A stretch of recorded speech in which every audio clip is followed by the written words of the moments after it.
Every morning, somewhere in America, someone pulls a spray bottle from under their bathroom sink, aims it at the dark patch creeping across their grout, and watches it foam. They smell the chemical sharpness of it. They feel like they are winning.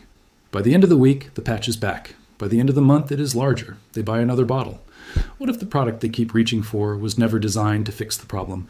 What if the mold spreading across their shower wall is not being killed, but quietly encouraged to come back stronger? And what if a mineral compound that has been sitting on the bottom shelf of every laundry aisle in the country since before your grandparents were born has already solved this problem permanently, and the information simply never reached you? That is not a conspiracy.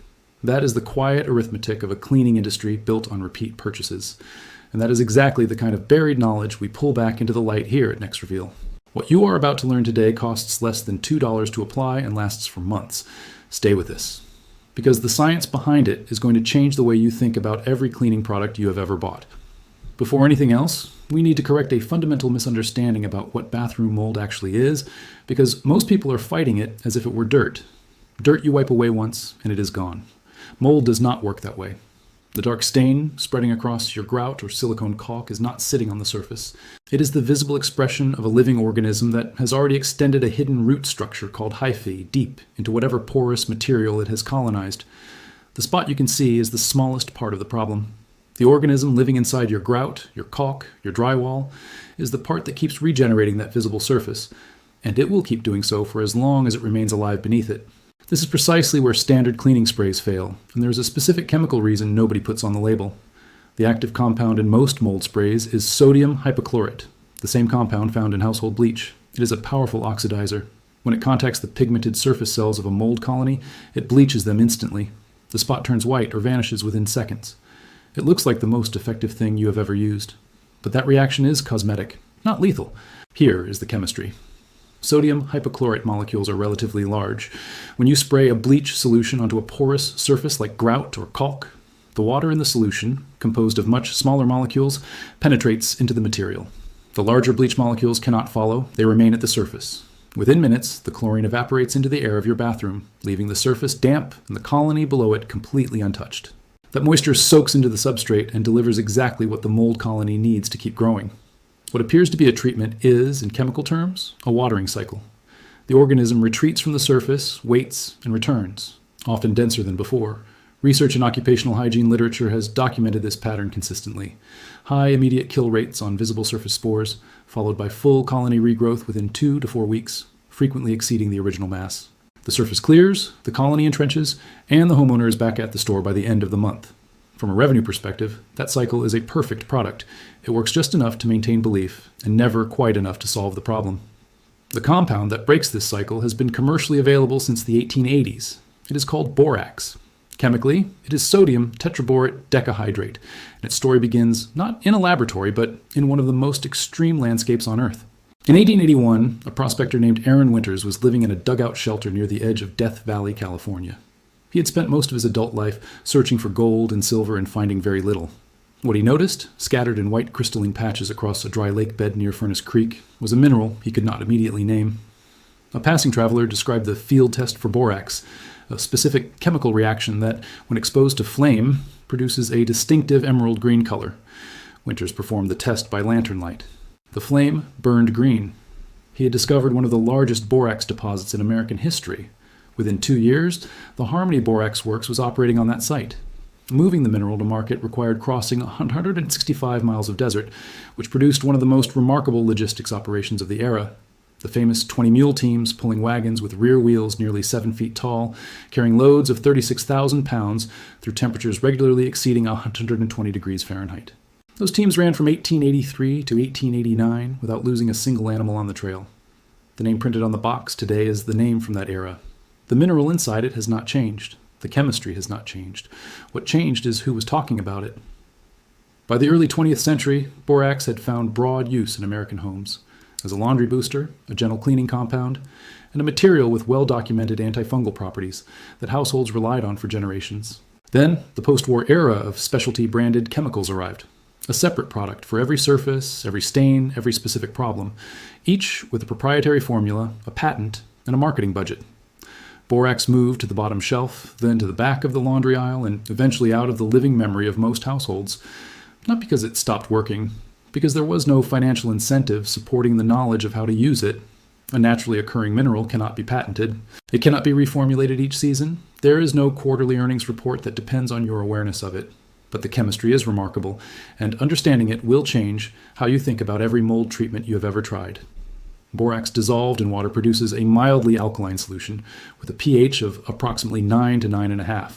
That level of alkalinity is sufficient to disrupt the cellular and enzymatic processes of fungal organisms in a fundamental way. Mold colonies produce their own mildly acidic microenvironment as a byproduct of metabolism, a self-generated comfort zone. Borax interrupts that chemistry at the cellular level. But the alkalinity is gentle enough that it poses no meaningful risk to human skin, lungs, or most common bathroom surfaces. It is not a corrosive industrial biocide. It is a mineral that a fungal cell cannot metabolize and cannot survive. The critical distinction between borax and every evaporating oxidizer on the cleaning aisle is this. Borax does not evaporate. When dissolved in water and applied to a porous surface, the boron compounds are carried into the substrate by the water. Unlike bleach, they do not follow the water back out when it evaporates. They remain. They crystallize back into solid form inside the microscopic pores of the grout, the caulk, the tile backer. In that crystalline state, they continue preventing fungal germination for weeks or months after application. A mold spore landing on a borax-treated surface does not find an opportunity.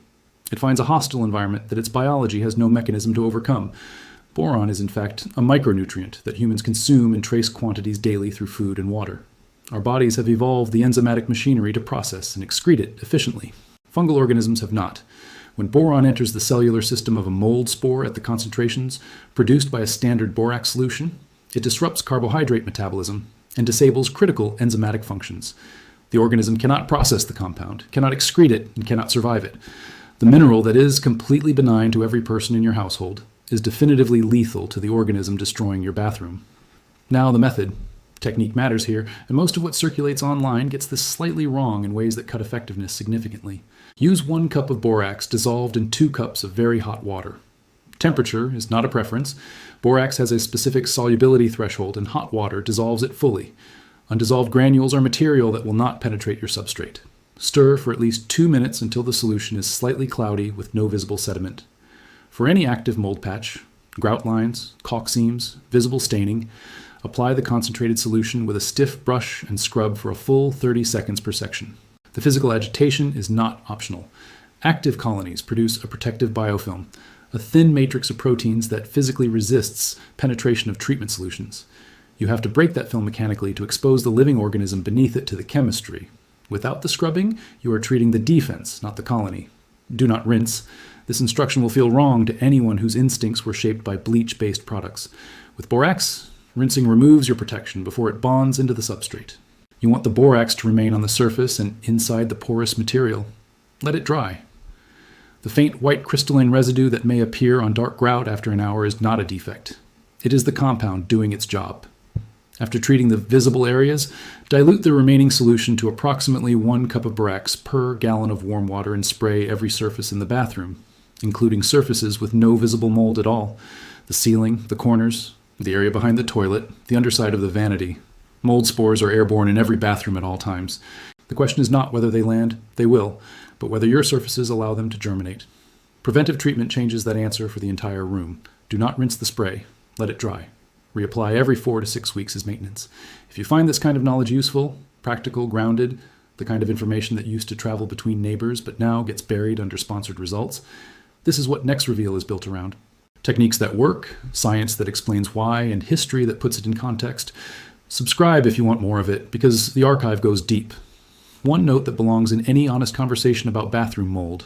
This is not purely a cosmetic issue. The National Academy of Medicine, in a comprehensive 2004 report on indoor dampness and health, documented clear associations between mold exposure and persistent cough, worsening asthma, upper respiratory inflammation, and immune responses in vulnerable populations. The World Health Organization reached the same conclusions in its own 2009 guidelines.